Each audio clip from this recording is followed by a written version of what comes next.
வணக்கம். நம்ம எல்லாரும் என்ன நினைச்சோம்? நவம்பர் டிசம்பரோட புயல் காலம் முடிஞ்சிடுச்சுன்னு தானே. ஆனா இப்ப பாருங்க, ஜனவரியில ஒரு புது புயல் எச்சரிக்கை வந்திருக்கு. இது உண்மையிலே ஒரு வழக்கத்துக்கு மாறான ஒரு விஷயம்தான்.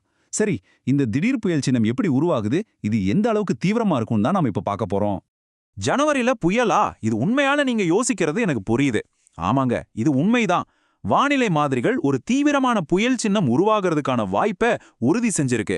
சோ வரப்போற நாட்கள்ல நாம பார்க்க போறது சாதாரண மழை இல்ல, ரொம்பவே தீவிரமான கனமழையா இருக்க போகுது.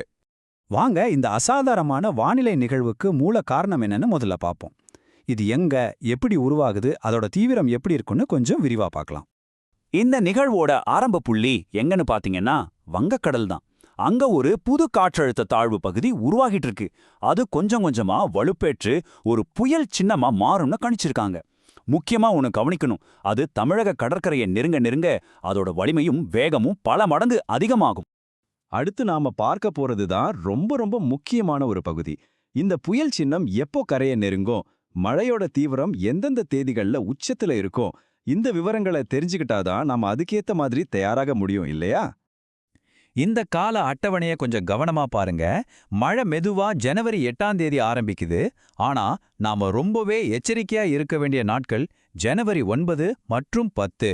இந்த 2 நாட்கள்ல தான் மிக கனமழையிலிருந்து அதிகனமழை வரைக்கும் பெய்யும்னு எதிர்பார்க்கப்படுது. 11ஆம் தேதி கனமழை தொடர்ந்தாலும் 12ஆம் தேதியிலிருந்து அதோட தீவிரம் படிப்படியா குறைய ஆரம்பிச்சிடும். மிக கனமழைன்னு சொல்றோமே, அப்படின்னா எவ்ளோ? சில கடலோர மற்றும் டெல்டா பகுதிகள்ல வெறும் 24 மணி நேரத்துல 15 to 20 சென்டிமீட்டர் வரைக்கும் மழை பெய்ய வாய்ப்பு இருக்கு. யோசிச்சு பாருங்க, 20 சென்டிமீட்டர்னா எவ்ளோ அதிகம்னு. அதனால நாம ரொம்பவே தயாரா இருக்கணும். இப்போ எந்தெந்த மாவட்டங்கள்ல அதிக பாதிப்பு இருக்குன்னு பகுதி வாரியா பார்க்கலாம். உங்க பகுதி இந்த பட்டியல இருக்கான்னு ஒரு தடவை சரி பார்த்துக்கோங்க. முதல்ல அதிக பாதிப்பு வர வாய்ப்பு இருக்கிற டெல்டா மாவட்டங்கள் நாகப்பட்டினம், தஞ்சாவூர், திருவாரூர்ல ஆரம்பிச்சு அரியலூர், பெரம்பலூர், திருச்சி, புதுக்கோட்டை வரைக்கும் மிக கனமழைக்கு வாய்ப்பு இருக்கு. குறிப்பா சொல்லணும்னா வேளாங்கண்ணி, வேதாரண்யம் மாதிரியான கடலோர பகுதிகளில் பாதிப்பு ரொம்ப அதிகமா, அதாவது அதிகன மழை பெய்யும்னு எதிர்பார்க்கப்படுது.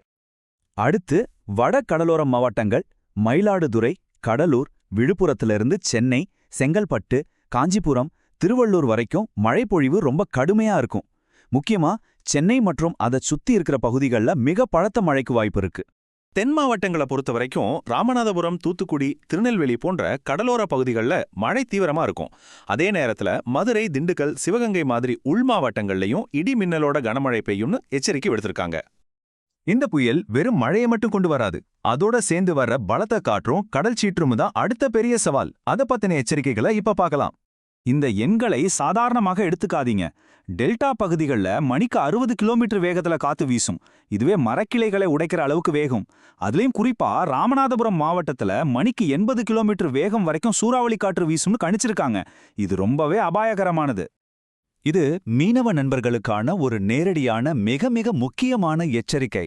ஜனவரி 9, 10 மற்றும் 11 ஆகிய இந்த 3 நாளும் கடல் ரொம்ப கடுமையா சீற்றத்தோட காணப்படும். உங்க உயிர் பாதுகாப்பை கருத்தில் கொண்டு எந்த காரணத்துக்காகவும் கடலுக்கு போக வேண்டான்னு ரொம்ப உறுதியா அறிவுறுத்தியிருக்காங்க. சரி, ஜனவரியில ஏன் இப்படி ஒரு தீவிரமான மழை? இது வழக்கமா நடக்கிற விஷயமா அப்படின்னு ஒரு கேள்வி உங்களுக்குள்ள வரலாம் இல்லையா? வாங்க அதுக்கான வானிலை விளக்கத்தை இப்ப பார்க்கலாம். பொதுவா வடகிழக்கு பருவமழை அக்டோபர்ல ஆரம்பிச்சு ஜனவரி மாசம் வரைக்கும் நீடிக்கும். அது நமக்கு தெரிஞ்சதுதான். அந்த வகையில இந்த மழை அந்த பருவத்தோட ஒரு நீட்சி தான். ஆனா ஜனவரி மாசத்துல ஒரு புயல் சின்னமா வலுப்பெற்று ஒரு தீவிரம் அடையிறது, அது கொஞ்சம் அசாதாரணமானது. அதனால இது எதிர்பார்க்கப்பட்ட பருவமழையோட ஒரு தீவிரமான வடிவம்னு சொல்லலாம். நாம இதுவரைக்கும் பார்த்ததோட சுருக்கம் இதுதான். ஜனவரி 9 மற்றும் 10ஆம் தேதிகள் ரொம்ப முக்கியம். டெல்டா, கடலோர மற்றும் தென் மாவட்ட மக்கள் அதிக கவனமா இருக்கணும். மீனவர்கள் கண்டிப்பா கடலுக்கு போகக்கூடாது. சில பகுதிகளில் தரைக்காற்று ரொம்ப பலமா வீசும், கவனம். கடைசியா ஒரே ஒரு கேள்வி. இந்த எச்சரிக்கைகள் எல்லாத்தையும் கேட்டதுக்கு அப்புறம் இந்த எதிர்பாராத புயலை எதிர்கொள்ள நீங்க தயாரா? தேவையான முன்னெச்சரிக்கை நடவடிக்கைகளை இப்பவே எடுங்க. விழுப்புடன் இருப்போம், பாதுகாப்பாக இருப்போம்.